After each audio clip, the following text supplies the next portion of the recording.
Today we have to start from the question number 11 of exercise 21A. In the previous lectures we have to finish the question number up to question number 10. So question number 11 is basically based on the tabular data. When the data is given to us in the tabular form, then how to find the mean of the data. So here we have given a table. So first of all I am going to write these entries in the tabular form and find the mean. So just look carefully how to find the mean when the data is given a tabular form. So question number 11, when we have to find the mean when the data is given to a tabular form, so we have to draw a table just like this. In the first column we have to write, suppose that in this column we have given मैं पढ़ लेता हूँ एक बार. The following table shows the weight in kgs of 15 workers in a factory. Table एक given है, calculate the mean wait, आपको mean weight find out करना है. तो इन द फर्स्ट कॉलम क्या आएगा, यहाँ पे वेट आएगा, ठीक है. In the second column the number of workers, कि कितने वर्कर्स हैं ये,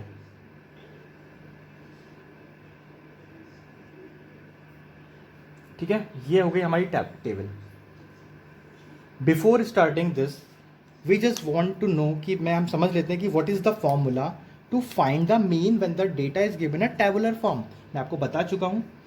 तो mean equals to, we know that we have to write mean as a x bar equals to sigma f i into x i upon sigma f i, ठीक है. F आई आपको पता है क्या है, यहाँ पे एक्स आई क्या है नहीं पता, दोबारा समझा देते हैं अभी.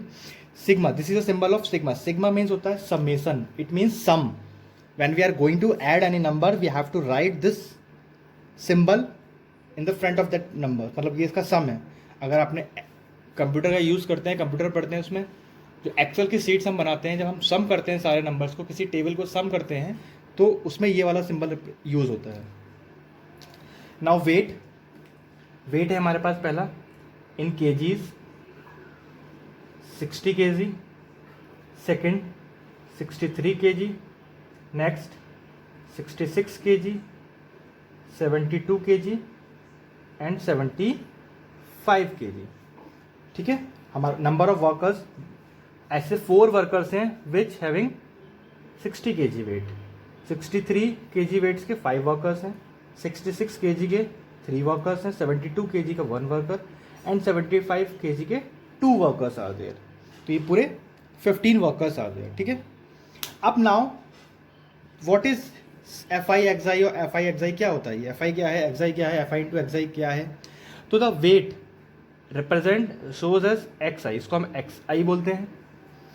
जो फ्रीक्वेंसी गिवन होती है, suppose 60 how many times will come, 60 के कितने पर्सन है, 60 वेट के how many person are there, there are 4 workers. तो वो उसकी फ्रीक्वेंसी हो गई कि वो नंबर कितनी बार आया है, तो वो उसकी फ्रीक्वेंसी कहलाती है.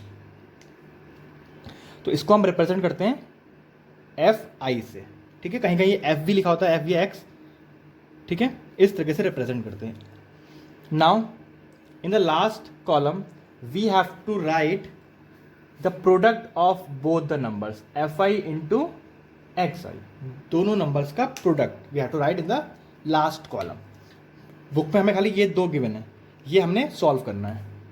तो राइट मल्टीप्लाई करेंगे, 6 4 ज़ा 24 मतलब 240, 5 3 ज़ा 15 कैरी 1, 5 6 ज़ा 30 और 1 31. आप एक बात और ध्यान रखें, you have to write the numbers in this order की यूनिट प्लेस के नीचे यूनिट प्लेस आए, टेंस के नीचे टेंस आए, 100 के नीचे 100, 1000 के नीचे 1000 प्लेस आए. इससे क्या बेनिफिट है, ये है कि वी कैन, अगर ऐसा करते हैं तो we can easily add them. हमें दोबारा से इसको रीराइट कहीं रफ में नहीं करना पड़ेगा ऐड करने के लिए, ठीक है. अब ये नेक्स्ट 6 3 ज़ा 18 कैरी 1, 6 3 18 और 1 19, ये आ गया 72 एंड दिस वन इज 150, ठीक है.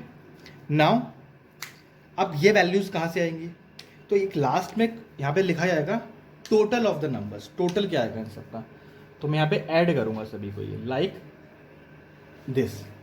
जब मैं ऐड करूँगा तो ये तो हमें पता था कि 15 था, क्योंकि बुक में given the weight of 15 workers. अगर वो डाउट है तो यू कैन ऑल्सो ऐड, दोबारा ऐड कर लें, 9, 12, 13 और 14, 15। इसी को हम बोलते हैं सिग्मा एफ आई, मतलब एफ आई का सम। ये एफ आई का सम आ गया 15। ठीक है, आगे है sum of f i into x i. ये आ गया एफ आई एक्स आई, मतलब प्रोडक्ट ऑफ एफ आई और एक्स आई। अब निकालना है हमें इसका सम, मतलब इसको मुझे ऐड करना है। अब मैं ऐड करूँगा तो कितना आ जाएगा ये 10, 15 कैरी 1, 4 और कैरी 1 जो 5, 6 एंड 9 15, 15 एंड 7 22 और 5 27। नाउ कैरी 2, 2 to 4, 4 3 7 8 और 9, तो 957 विल कम। ये टेबल बंद कर देंगे आप, पूरा इसको क्लोज कर देंगे। Now put the values in the formula. मैं वैल्यू पुटअप करता हूँ। सम आ गया 975 अपॉन 15। ठीक है, मेन यही है हमारे पास, ये टेबल ही मेन है। डायरेक्ट फिर फॉर्मूले में डायरेक्टली पुट कर देंगे, हमारा आंसर आ जाएगा। If I am going to subtract, sorry divide, 15 बन जा 15, ये आएगा 15, 6 जा 90, 7 बचा 15, 5 जा। तो ये आ गया मीन वेट। अगर जो आपको यूनिट गिवन है तो you have to write the unit as well. तो the mean weight of the 15 workers is 65 kg। तो जो भी यूनिट गिवन होगी you have to mention, you have to write the unit as well. One more question I am going to solve on this exercise, and remaining you have to solve it yourself. तो question number 12, just look here. ठीक है, I am going to read the question firstly. The daily wages मतलब उनकी जो money जो earn कर रहे हैं daily in rupees of 60 workers in a factory are given blue. एक टेबुलर फॉर्म में गिवन है जिसमें डेली वेजेस गिवन है और नंबर ऑफ वर्कर्स गिवन है कि कितने लोगों को इतनी वेजेस पर डे मिलती है। We have to find the mean wage, मतलब हमें इसकी मीन वेज निकालनी है कि जो मीन वेज है वो क्या होगी इसकी। तो first of all I am going to draw the represent these information the tabular form. हमें क्या गिवन है? Daily wages. तो in the first column I am going to write daily wages. In the second column, going to write number of workers, number of, मैं यहाँ नीचे लिख लेता हूँ workers, ये हो गया XI, ये हो गया FI. In the last column, we know that कि we have to write the product of these, ये हो गया FI, ये हो गया FI, ये XI, ये FI. In the last column, we have to write the product of both the numbers. ठीक है? Now, how many workers are there? First है हमारे पास 280। तो how many workers are there that earn in a day 280 rupees? ये rupees में given है हमें वेजेस। There are 14 workers. ठीक है, नाउ 300 जो अर्न कर रहे हैं, there are 16 workers. 320 means 15 workers are there. 360 there are 7 workers. And 380 there are 8 workers. तो ये टोटल नंबर ऑफ वर्कर्स है। ये बोल रहा था how many workers we having, तो देयर आर 60 वर्कर्स। तो ये हमारे पास जो आ गया सम इनका, ये 60 आ गया। तो ये already this is given to us कि ये 60 वर्कर्स है। ठीक है, इसको बोलते हैं f i, the sum of f i. ठीक है, now I am going to multiply f i और x i. If you are unable to multiply this, तो you can also multiply in the rough. तो मैं इसको rough में कर लेता हूँ। 280 मैं रफ में कर रहा हूँ यहाँ multiply. 280 into 40, the result will come 3920। ठीक है, 16 3 जा 48, 2 zeros ही आ गए। 15 into 320, this is again 4800 360 into 7, 2520. The last 380 into 8, 3040. Now I'm going to add these numbers. ये आ गया हमारा 0, 4 2 6 6 2 8 8 8 16 16 plus 9, it's 25 25 plus 5 30. Carry 3 3 plus 3 6 6 plus 4 10 14 16 and 19. So the result is 19080. The sum of these numbers, मतलब the first of all we are going to multiply the numbers. मैंने उसको multiply किया पहले, उसके बाद multiply करने के बाद मैंने सारे numbers को add कर लिया. वो हमारे पास आ गया सिग्मा fi इंटू xi. ठीक है, इसको बहुत अच्छे से समझना है कि these questions are very important in the next class, in the higher classes. ये आपके आगे तक नीड पढ़नी है इसकी.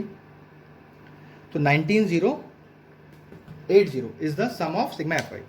अब बात करते हैं फॉर्मूले की. We know that we can write this mean as x bar. The formula is sigma fi into xi upon sigma fi.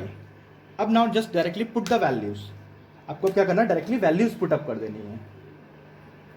Values आपको गिवन है, बट यही आपका जो मेन स्टेप था यही था, क्योंकि values are very important to find. अगर वैल्यूज आपकी गलत आ रही हैं तो you are very difficult to solve the answer correctly. 0 से 0 कट गया. अब मैं क्या करूँगा, इसको मैं डिवाइड कर दूंगा 6 से. If I am going to divide by 6 तो the result will come 3180.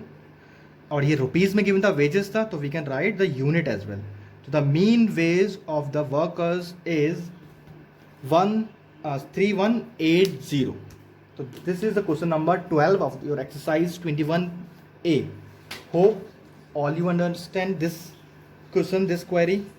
If you are having any problem, then you can ask again, or we can also solve this all the queries in the Zoom class as well. The remaining question number 13, 14 and 15, you have to do just like this. Similarly you can solve these questions जैसे हमने 11 और 12 किए हैं. आपको यही करना. First of all you have to draw the table, solve the values and put in the formula, and you can find the accurate mean of the given data. Hope all you understand this topic. Thank you.